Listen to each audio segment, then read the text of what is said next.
Hello everyone, welcome back to Trichy cooking. இன்னைக்கு நம்ம cook with கோமாளி ஷோவில் பவித்ரா அவங்க பண்ண பனீர் நகெட்ஸ் எப்படி செய்கிறதுன்னு பார்க்கலாம். இது ரொம்ப சிம்பிளான ரெசிபி.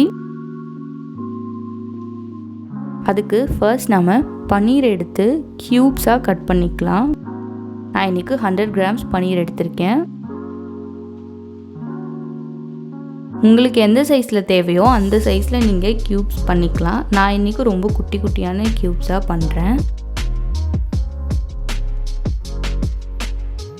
கட் பண்ணியாச்சு. நெக்ஸ்ட் ஒரு பவுலில் 1 spoon chilli powder, 1/4 teaspoon pepper powder, salt ஒரு 1/4 டீஸ்பூன், சாட் மசாலா 1/2 டீஸ்பூன்,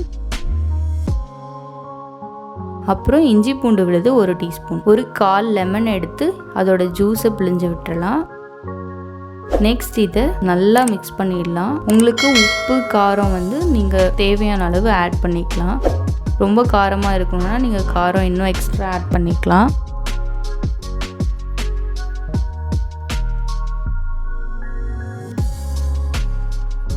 அதுக்கப்புறமா நம்ம கட் பண்ணி வச்சுருக்க பன்னீரை இதில் ஆட் பண்ணிடலாம். இப்போ இதை நல்லா மிக்ஸ் பண்ணி விட்டுறலாம். ஒரு 10 to 15 minutes நம்ம இந்த பன்னீரை மேரினேட் பண்ணி வைக்க போகிறோம். ஸோ அப்படியேவும் வச்சுக்கலாம், ஃப்ரீசர்லேயும் வைக்கலாம்.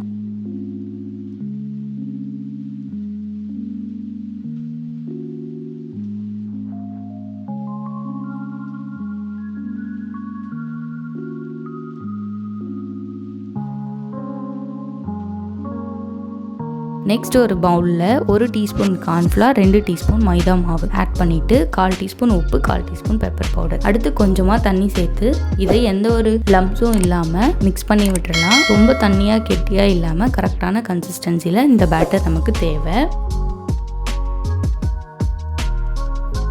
அதுக்கப்புறமா நம்ம மேரினேட் பண்ணி வச்சுருக்க பன்னீரை எடுத்து இந்த பேட்டரில் போட்டு இந்த மாதிரி எல்லா சைடும் கவர் பண்ணிவிட்டு அடுத்து நம்ம இந்த பிரெட் க்ரம்ஸில் வச்சு கோட் பண்ணிடலாம். எல்லா சைடும் கவர் பண்ணுற மாதிரி. பிரெட் க்ரம்ஸ் ரெடிமேடாக இல்லைனா நீங்கள் 2 ப்ரெட்டை கூட மிக்சியில் ஓட்டி எடுத்துக்கலாம். இதே மாதிரியே எல்லா பன்னீரையும் பிரெட் க்ரம்ஸால் கோட் பண்ணிடலாம். நெக்ஸ்ட் இதை நம்ம ஃப்ரை பண்ணுறதுக்காக ஒரு பேனில் எண்ணெய் ஆட் பண்ணிக்கலாம். அது ரொம்ப சூடானதுக்கப்புறமா நம்ம இந்த பன்னீர் எல்லாத்தையும் இதில் ட்ரா பண்ணி ஃப்ரை பண்ணிடலாம். ரொம்ப டீப் ஃப்ரை பண்ண போகிறோம். ஸோ இந்த மாதிரி ஆயில் டிப் ஆகிற அளவுக்கு எடுத்துக்கோங்க. அடிக்கடி கலந்து விட்டு இது நல்லா கோல்டன் ப்ரௌன் கலரில் வர வரையில் நம்ம ஃப்ரை பண்ண போகிறோம்.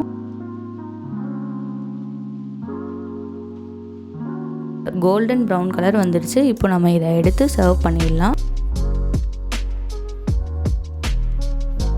இந்த பன்னீர் நகெட்ஸுக்கு க்ரீன் சட்னி ரொம்ப சூப்பரான காம்பினேஷன். க்ரீன் சட்னி எப்படி செய்கிறதுங்கிற வீடியோ நான் ஆல்ரெடி அப்லோட் பண்ணியிருக்கேன். மறக்காமல் வாட்ச் பண்ணுங்கள். லிங்க்கும் நான் டிஸ்கிரிப்ஷனில் ப்ரொவைட் பண்ணியிருக்கேன். இந்த வீடியோ உங்களுக்கு பிடிச்சிருந்தா லைக் பண்ணுங்கள், கமெண்ட் பண்ணுங்கள், ட்ரிச்சி குக்கிங்க்கு சப்ஸ்கிரைப் பண்ணுங்கள். மறக்காமல் பெல் ஐக்கானையும் கிளிக் பண்ணிவிடுங்க. இந்த ரெசிபியை ட்ரை பண்ணி பார்த்து கமெண்ட்டில் சொல்லுங்கள். நெக்ஸ்ட் ஒரு சூப்பரான ரெசிபியோட உங்களை மீட் பண்ணுறேன். Until then, it's bye from me. See you guys in a next video.